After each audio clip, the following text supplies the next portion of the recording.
And it's just bike after bike after bike after bike.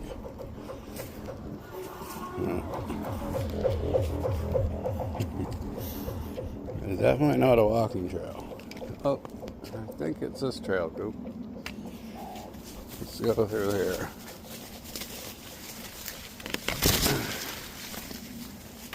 We're going to cut out onto the field here. There we go. So we can get off the trail. The trail is actually dangerous at night. And I don't mean dangerous as in predators and crazy people, but you know, of course we have those too. But I mean, it's more dangerous because around this time you have people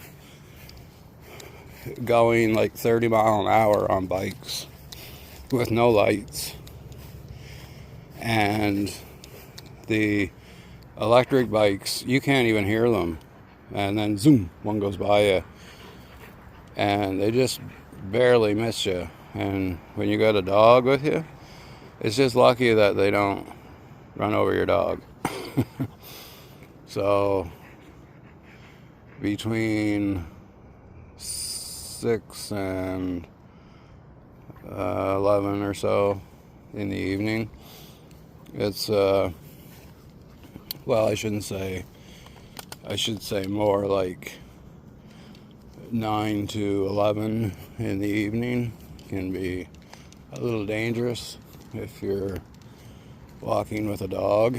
You definitely got to make sure that you are lit up, because a lot of people on bikes don't think that they need to be, and actually all of the signs on the trail are for bikers, like stay on your left, or make sure you have a horn, or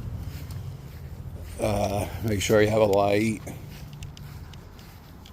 15 kilometers an hour, that stuff. But most don't abide by those rules. And it's the walkers, who the trail was made for in the first place, that has to be the ones to watch out for it. So yeah, so you just kind of learn that